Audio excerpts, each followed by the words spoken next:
Chapter, and we'd like to welcome everyone today to our Fair Housing class. We really appreciate you taking the opportunity to be with us. We've got a lot of good things that we're going to learn today. I apologize in advance for my voice. I kind of started losing it yesterday, got a little bit of a bug, but I still made it. We're going to talk about fair housing today and getting really into the basics of it and some good reminders. I'd like to, at this time, welcome Maria Bailey to our show. She's a guest with us today. Hi, Maria. How are you? I'm great, Jonathan. How you doing today? Doing good, thank you. Appreciate you being here. So, folks who are on the call, we're going to just going to give you a little bit of a bio about Maria. She's the Director of Education for a national property management company. She's a multifamily real estate professional with more than 30 years experience specializing in adult education and curriculum development. She has 19 years of on-site property management experience and 11 years of corporate training and educational development. She has earned her professional designation of the Accredited Resident Manager in 2008. She serves as the Community Outreach Committee Chair for the Georgia Untitled Chapter after her 2-year term as the Education Committee co-chair. So again, Maria, I'd like to welcome you to our show. Appreciate you being here. Thank you. It's my honor. Okay, folks. Well, again, the Training Factor is very happy to provide these complimentary webinars to you. We know you're here because you value training, and that's important. There's been a lot of fair housing classes going around in honor of Fair Housing Month, so we're happy that you're able to join us, and we're going to do our very best to give you some takeaways. Now, we know there's really not much that's changed overall with fair housing, but there's going to be some nice points that we're going to share to really help you understand the reason why we need solid fair housing training. Just take a note of some of these statistics, and this is just a handful. I got some of this off of fairhousingcoach.com. Some of the settlements and litigations that are going on across our country currently, and it really highlights that this is still a problem. You know, there's still a lot of property management companies out there that are getting sued because of fair housing violation. And you look at the numbers, it's unbelievable to see companies that are having to pay these kinds of numbers, and they go all over the place. I mean, we're talking from maybe just a few $1,000s to potentially hundreds of thousands of dollars.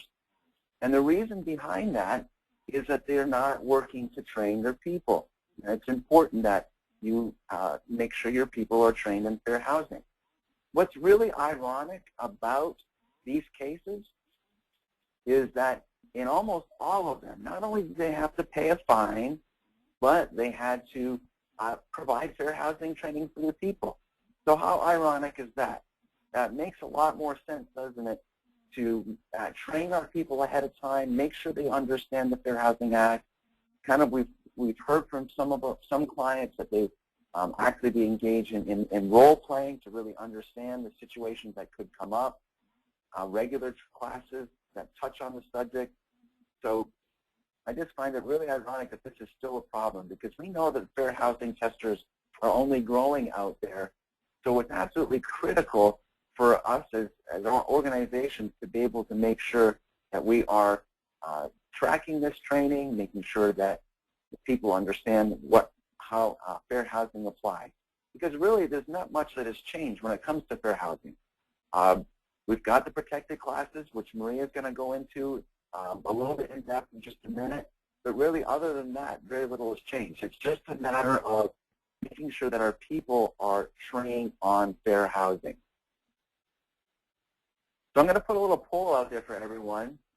Kind of made a couple fun polls for you, and we want to get your take. So our first poll is going to be, how many protected classes are there?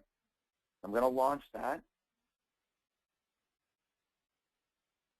And we'll let everyone take a minute to fill it out, and we'll see what your answers are.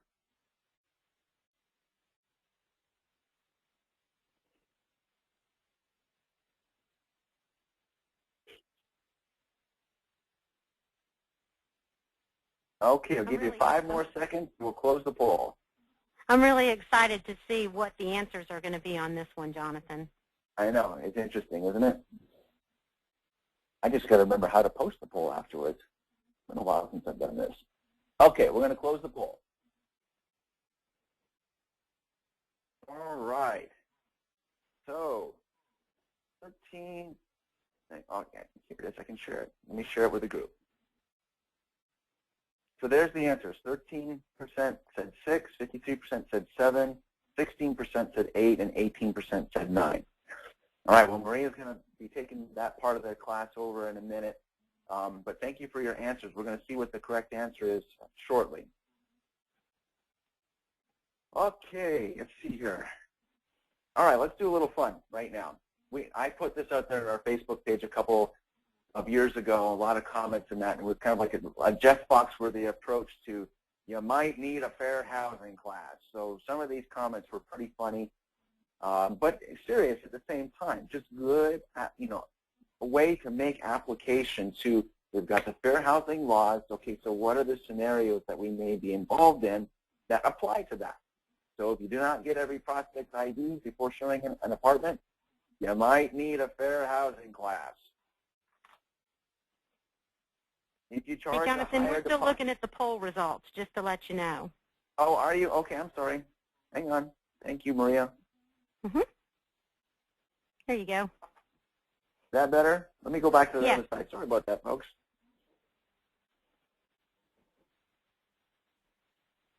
Okay, there we go.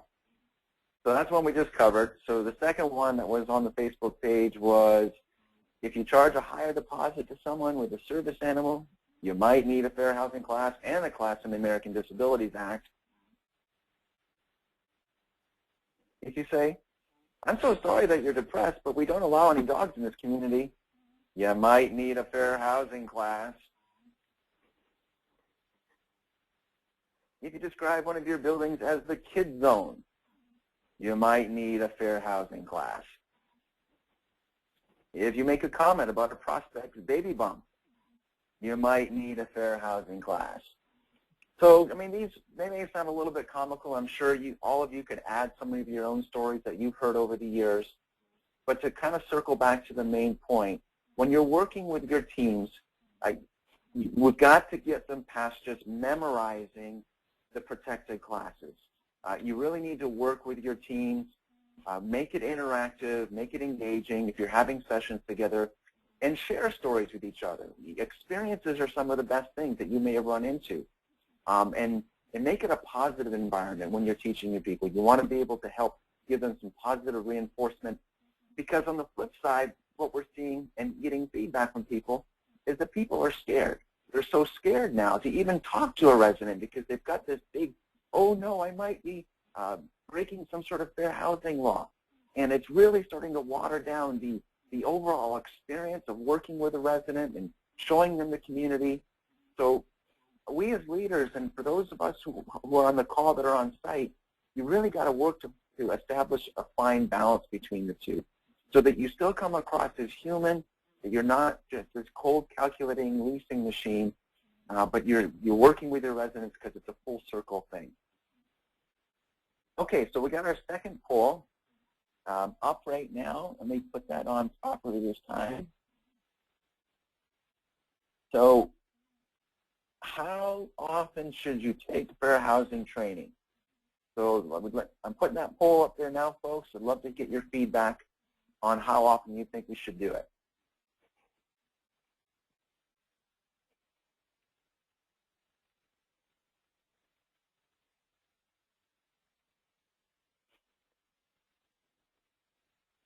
Thanks again for the participation. I'm looking forward to seeing these poll results. Next time we'll have to have some Jeopardy music playing while they're doing the poll. Yeah, really. I can sing it, but I think everybody would jump off the call. Oh, and hey, folks, while you're voting, if there's any questions that you want to pop into that question box, we can have a little Q&A session at the end. We'll do our best to answer them. If we can't answer them now, we'll definitely do some research for you and send them to you at another time. Okay, it looks like everybody's just about finished voting. All right, so I'm going to close the poll, and let's share the results and let you folks take a look at it. So that's very interesting. I love the fact, look at that, Maria, not one person said once in my career. That's great. 56% said once a year, and we got a few that said once every 2 years, and 40% said as often as it is available. So we see that. I mean, a lot of our clients have recertifications, but I love the fact that 40% of you said as often as it is available. Sometimes you may have required curriculum that is specific to your company and what they have, recertification. But there's all kinds of other resources out there. There's blog articles, there's free webinars like you're taking today, and all of them show, they're good reminders for all of us to make sure that we keep on our toes. One of the things that I like to do, and I'll share as perhaps a little takeaway for everyone, maybe you're already doing it, I would recommend creating a Google alert. And do a Google alert for just fair housing. Make sure you have it in quotation marks. You can set it for once a day, once a week, and it'll send you an email to your inbox with any of the latest news related to fair housing. So that's how I keep up with anything that's changing when it comes to fair housing or any news-related items to fair housing. So that would be a recommendation for our audience today as a nice takeaway. Try that out and just see how looking at the news, how it benefits you when it comes to fair housing. And here's another item I wanted to share with. I found this quote yesterday when I was working on this presentation, and this will really help and enforce to all of us today why regular fair housing training is beneficial. Now, the content here is a little bit doctor-looking, so I'm just going to kind of break it down a little bit. It's interesting, this quote from this book, The Brain.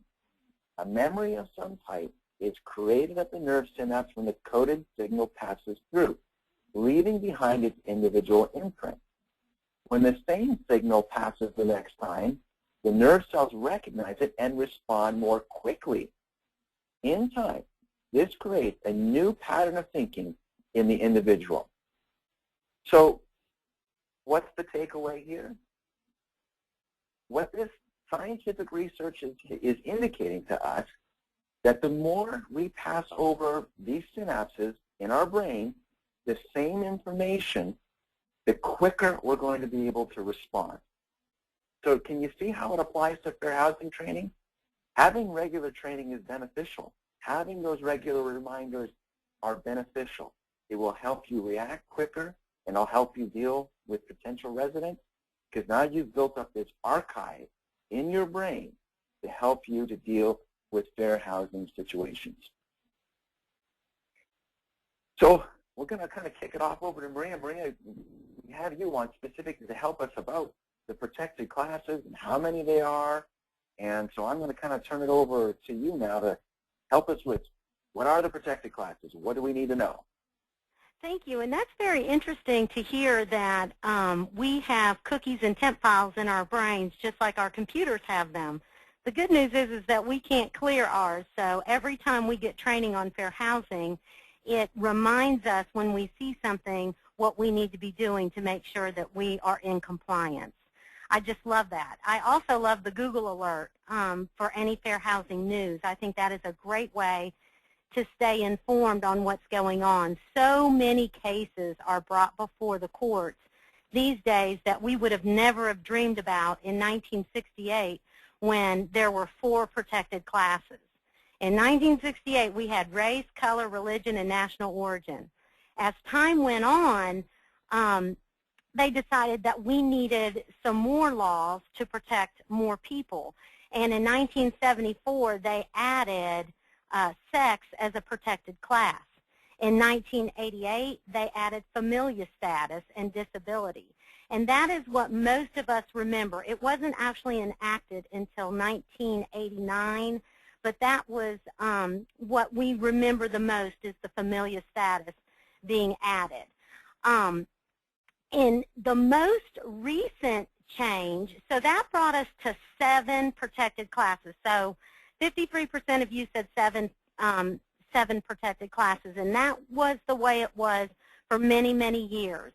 And the last change we had was in 1995, and that was to protect Housing for Older Persons Act, which is called HOPA, H-O-P-A. And that protected owners and management companies so that they could have adult housing, senior housing. And there's a lot of things that go into that law. And Jonathan, if you'll go to the next slide, this is probably, oh, I think I had them up. So all in all, there are 8 classes now. Race, color, religion, national origin, sex, familial status, disability, and the protection age of older persons.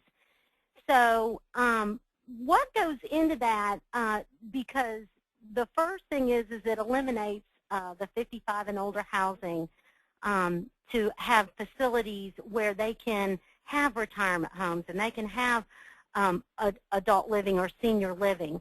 Now, this is kind of all the ins and outs of that law, and I'm not going to go into all of that, but make sure if you are managing a senior housing that you comply with all of these laws. You have to have 80% of the occupied units have to be 55 years or older. You can have children on that property because as long as you have 80% at 55 years or older, then you are actually complying with the law and able to advertise it as senior living or adult active community. You just need to be very, very careful when you're building the community that you're not stepping into a compliance issue with the other protected classes. And we're going to talk about that probably in just in a few more minutes. But the HOPA was the very last thing in 1995 that brought our protected classes to 8. Now, there are 4 basic types of discrimination. And just like Jonathan said, the more you take fair housing, we're hoping this is going to be a very short, powerful course. The more it will come to mind when you are showing a community, when you are taking a tour with a prospective resident, or you're even speaking to your current residents. It is very important that you know and understand what the laws are and what the 4 basic types of discrimination are considered. Discriminatory or disparate treatment. You have to treat everybody equally. We hear that all the time. If you treat everybody the same, there's no way you're going to be in violation of fair housing. You need to make sure that you're not segregating by steering or making comments about, Jonathan mentioned the kid zone or the pet buildings or other things of that nature. You need to be really careful when you're touring the property and letting people know what different areas of the community that you have. Providing different terms, rates, deposits, or fees. Most property management companies have a process that they go through when they are diverted away from their standard operation. Some people have, some companies use like a fair housing notebook, or some companies will use electronic files now where they're uploading them to their document management system. But anytime you make a decision that veers away from your standard operating procedures, you have to keep this documented. And so if you change your rates, you need to have the track record of how that came to pass. If you are using an operations system that all the approvals are workflow, then all of that is done through your operating system electronically. But there's a lot of property management companies that are still doing this manually. So you need to be very aware of offering different rates at different times and make sure that you're tracking them properly. Same thing with deposits and fees. Anytime there's an unequal enforcement of lease provisions. So if you allow this person over here to break the lease in one way, whether it be through a noise violation or a pet violation or any of those things, any time that you are unequally enforcing your lease provisions, you are in an area where you can be discriminating against a certain group of people, because everybody has to, the lease has to be enforced equally. Jonathan? Yeah. Good points, Maria. Love it. Okay, and the second one is advertisement impact. And we know that we have to advertise equally. We need to make sure that we have a diversified group of people in our advertisements so that we are not segregating one group or that we are not reaching out to one group. That is very, very important, and a lot of lawsuits are coming out of that recently. And then, of course, this is generally discrimination in the design or construction of housing. So if your company is building housing, that is not something that you really have a whole lot of input in. But you need to be aware of it, and you need to be able to answer to questions that somebody might have.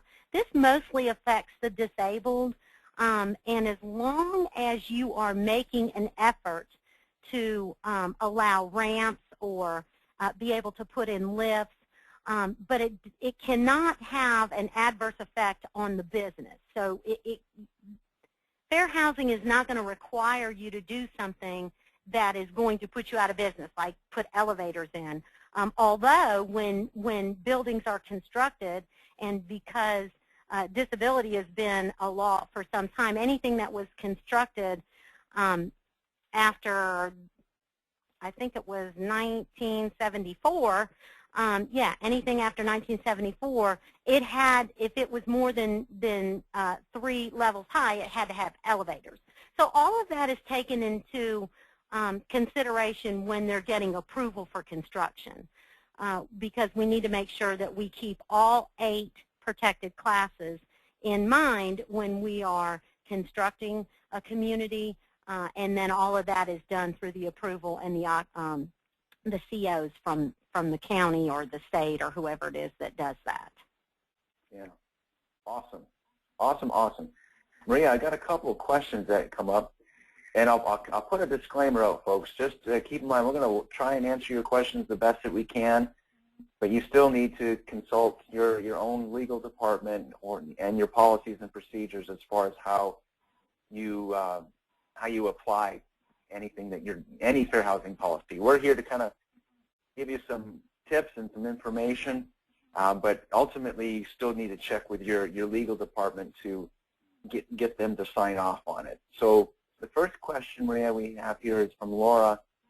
If your community charges a pet fee, can you require someone to pay the same pet fee that has a service animal?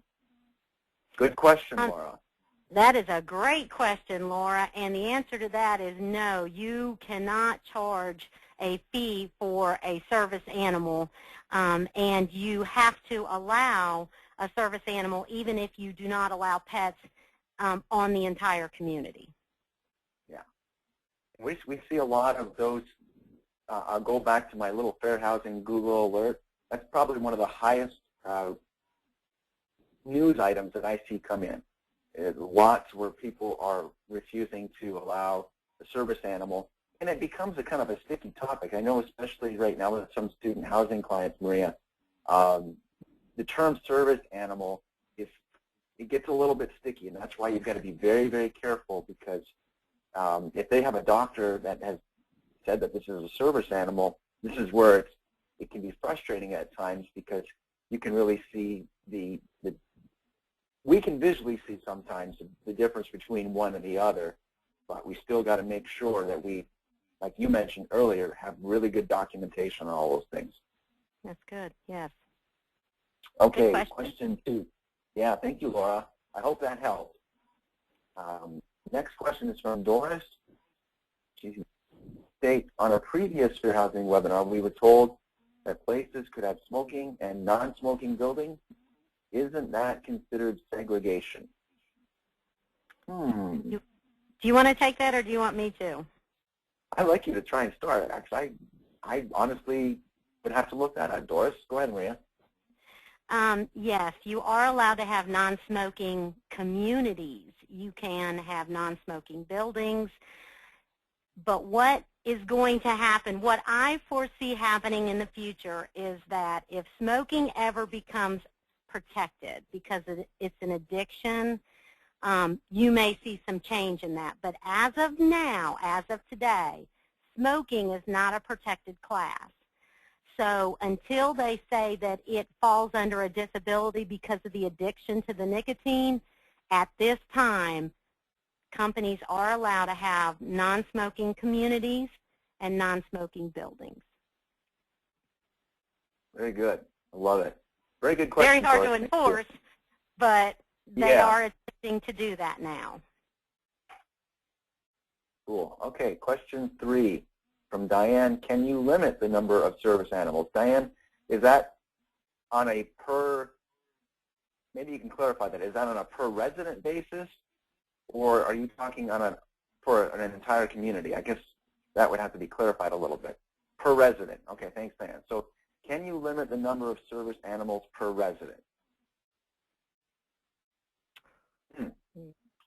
Well, I'm going to try to take a stab at this, and I have to be honest with you. I do not know the legal answer on this, so this is my take from knowing the law. I would have to say no, because if a doctor said someone needed 3 service animals, then it's not my place to go against what that doctor says. So service animals are protected as a whole. I would be very surprised if you ever really had that issue come up on site, but I do believe service animals are protected as a whole. Yeah.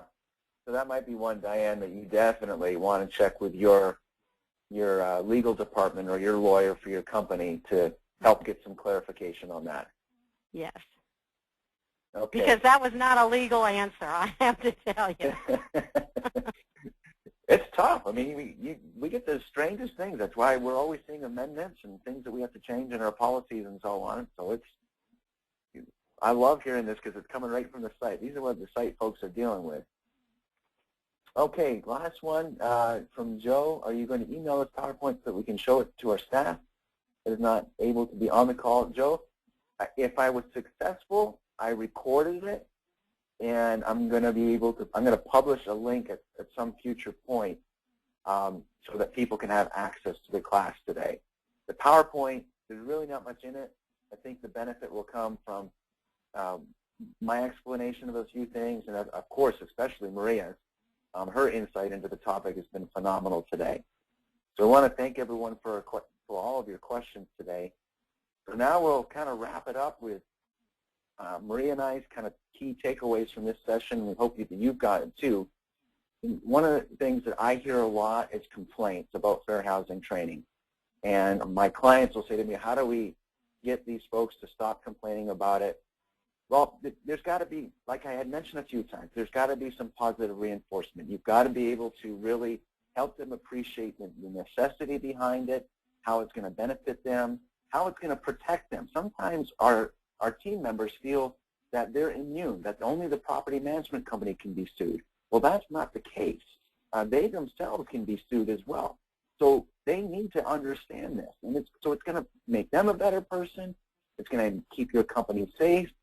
So we encourage you to make sure you have some sort of tracking system, whether it's through a learning management system such as ours or whatever works for you. Make sure you document that fair housing training, because that's one of the things that fair housing testers are looking for. They will come in, they will examine your human resources department, determine if you have training or not. That training could save you when it comes to litigation or accusation. If you have nothing, then they're gonna hose you. Basically, is what's going to happen. So that's my key takeaway. Sorry, I'm really losing my voice now. And what I wanted to be able to share with you folks today. Maria, what was yours? Well, I just want to kind of piggyback on that same thing about complaining about fair housing. I have to tell you, I have been I've had the experience of being involved in a lot of different lawsuits with a lot of different companies in different ways, whether it be as a consultant or providing proven training to attorneys or whatever it is. And I have to tell you that every opportunity that you have to get some information about fair housing to your team helps.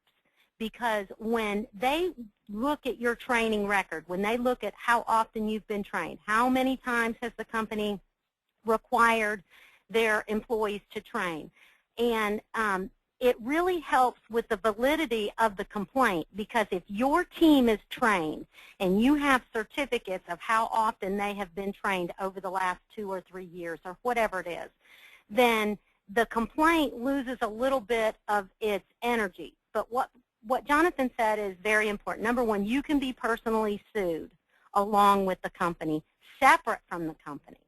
So it can be 2 different lawsuits. The other thing is that you can take your fair housing certificates anywhere you go. You might be with a property management company today that has excellent training, right? And they give you training and you have certificates. Keep those certificates with you. They're just like your closing ratios, your proven track record with your closing ratios, or any other training that you get. You take your education no matter what company you go to. And that's why if you work for a company that is willing to invest in your education, then you should take full advantage of it. Because just because you're with this company today doesn't mean that you're going to be with that company forever. And you can take your education with you, your certificates, and you can prove that you have the training, you understand the laws, and that you are in compliance with fair housing. Awesome, awesome, awesome. Maria, we got one more question that came in. It's an interesting one. It comes from Nancy, and then we'll wrap our webinar up for today, folks.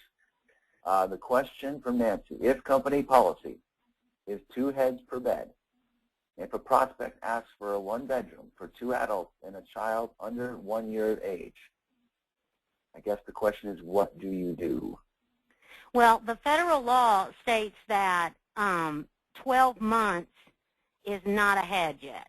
So if it's 2 adults and an 11-month and 28-day-old child, then legally that is still federally, that is still considered only 2 adults.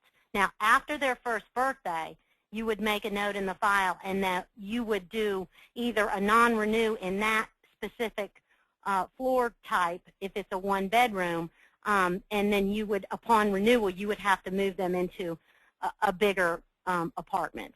But you can't restrict what term you offer them based on that child under the age of 12 months, because then you're in violation of fair housing. So you really need to be careful and understand that federally it's under the age of 12 months. Yeah, exactly. Very good. 12 months. Great question, Nancy. Really appreciate all the questions today. Now there's one more thing, Jonathan, I want to add to that, if I may. A lot of companies have policy that extends that federal law, so they go over and above the law. So instead of it just being 12 months as required by law, they take it to 24 months, and they add a year just for their own protection. If they do that, of course, that is put into policy, and everybody must comply with that policy as it is written. Got it. Very good. You are a fair housing rock star. I love it. Well, thank you. Thank you for inviting me today.